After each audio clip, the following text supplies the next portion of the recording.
Assam nen hian kan ramri ti ai nang lo vani kan ke me ti ai nang lo chu kan boi na ni ani chuan kan ramri chu 1933 in our line district council ramri UT ramri to na state ramri lo ni chhozel hian ni an tia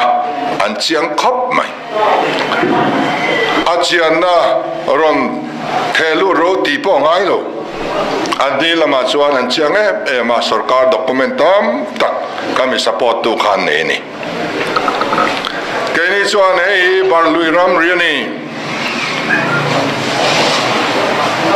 hei chu barlui ramri ni a traditional ramri kan ne a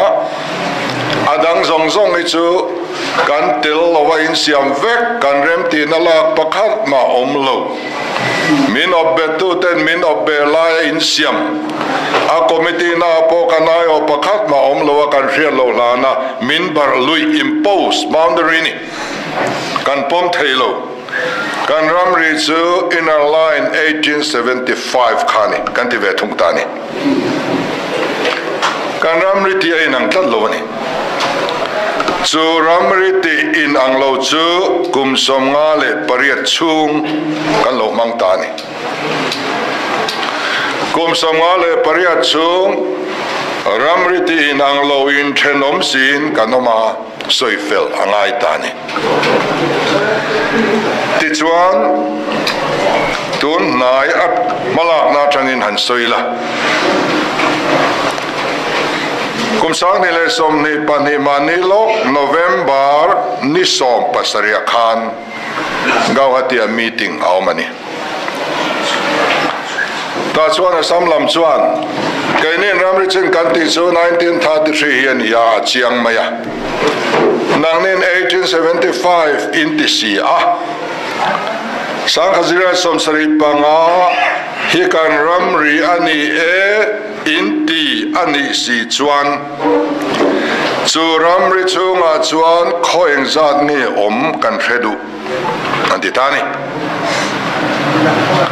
mizotena kan hau chin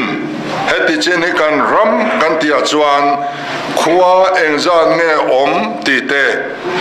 a geo spatial extent antia a area zau zong te ethnicity eng nam nge ani eng thang nge ani ti te kan hredua kan ram a kan lo ngai hi kan ram in ti sia wangin chomi chung zau zong le khom za le eng nam tenge ti hi ron chiang ula thathum chungin ron thelu ro min ti ni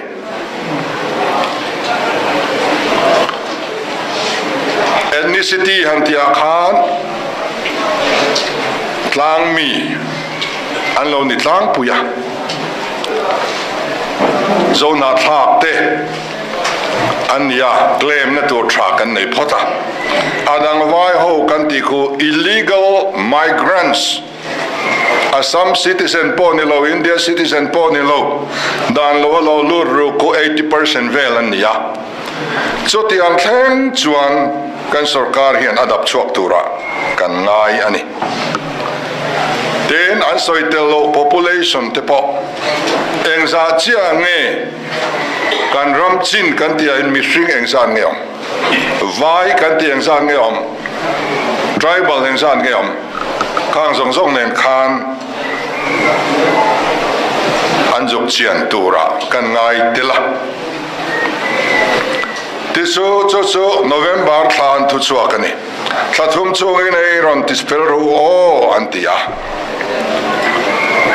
tichuan kan sarkar chuan ti felzai a rel talova amutluk santa char thani aya tam aral nu a committee ko chau ani tun tha ni som nia khan boundary committee kan sarkar in a ko chau ani thathum chogin ei ron pe ruan ti lain eng ma ti lovin chomi chungchangah ai tua tur po chuan committee ko lovin thani chuang hun an khoral ringot photta chuan he mania an committee a hian ni som ni nian committee a khan ni china ka soi khom za te area te engdam nge ni ti te khang zu khrechiang tu tur committee ka andin ta lei chau ani a convener a hian professor J Dongela anda kami riat chian ania mandeu lok bo khan chief guest amin som tumin central scheme chungchangah guest of honor in som ve a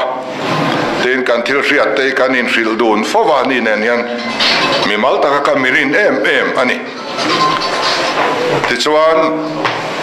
forest department te revenue department te mirsakalam te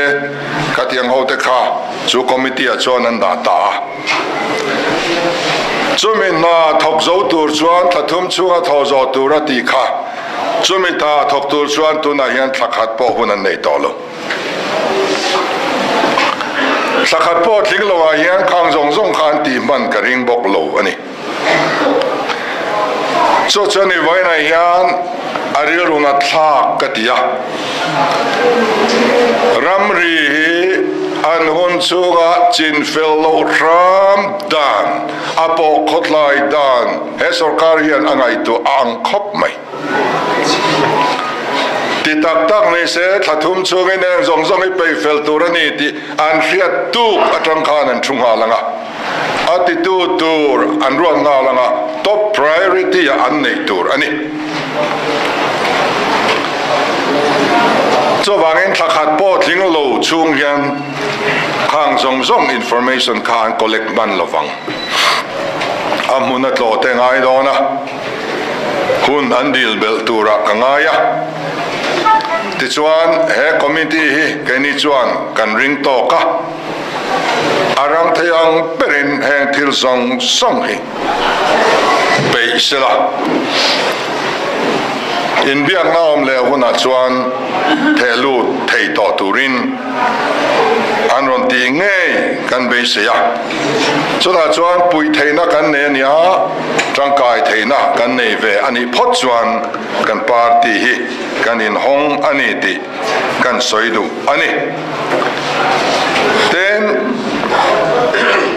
he boundary committee Mizoram sarkar in adina hian member thankhat chu anin withdraw to tel zel na tlaka an ngai lo ani kene ro chu voin thlang hian kan la tel zel po kan tum ani sarkar he a thei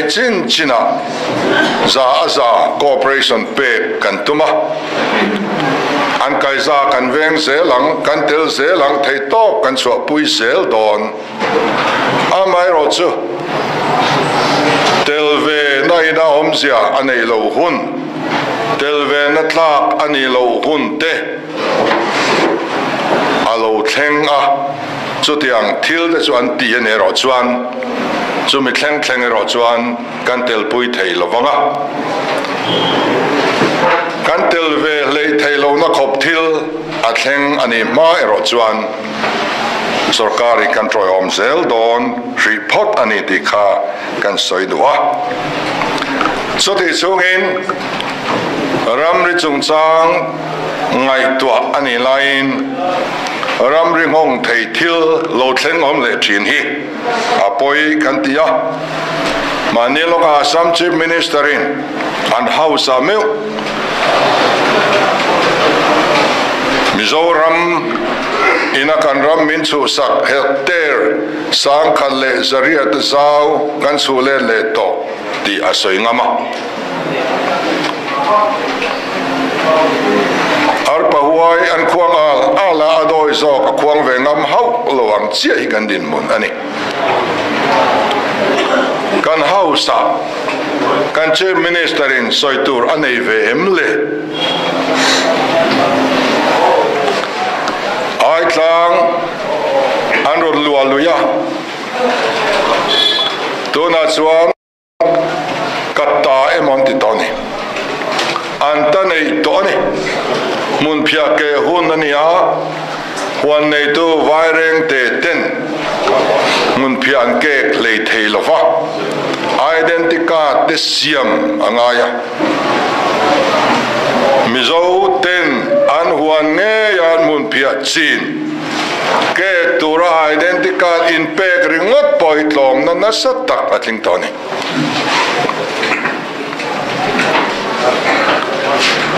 sumi baka chuan NHIDCL in kan ram kong pui aron lai dona pakai srang a an thren ani pakai riat vel an thren ani chota pakai 1 le 2 kan ti chu Kachar district area le Mizoram thren khat ania pakai 2 a hian vai reng te khwa chung kwa som pali an betlat mai ni cho Assam lam chan ada anita compensation an pek khuna po Assam lam chan atanga pek angin record ani don ta ramri kanin chu na khan hey compensation po kay ni lama tanga process ania Assam chan chunga da ania heta po hianin hey kan ta ni ja chu chianga lom tin documentary proof atan an mangdon ani point hatak kan pek belta ani kan sarkar chuan NHIDCL nena heti chini Mizoram sarkarin kan kol ani heti chini kainin kan lo boy puitur ani ti a lekha an thelu na hian package 3 atang hian Mizoram in kan kol ti in an thelu nin kan ria package 2 wam chunga chung ko som pali hi chu kan chan turani helama beturani ti hi an soilo nin kan ria package 3 atang chawa titur anga kan sarkar in NHIDCL lekha thelu wangin chutiang chuan tu na hian process mek anita nin kan ria ani so wangin ramri kan soi don laya kan in nial mek laya le lam ta na point tha kan pek bel reng mai hi apoi kan ti tak zeta so wangin he sarkar hian unsung reilo te an nei chung hian kan rami in chi khat po lo tol lo turin voina hian kan ngen dua ten Assam sarkar ta na evidence tha tur an point tha tur engma lo pek bel to lo tur le film khur taka he thili kalpui turin kan cha dua an hun chung hian ramri hi an soi fel thailo ani point anu le zela sarkar tur ta na tran lak har se zong engma min nu chia lo turin kan sarkar hi kan ngen du ani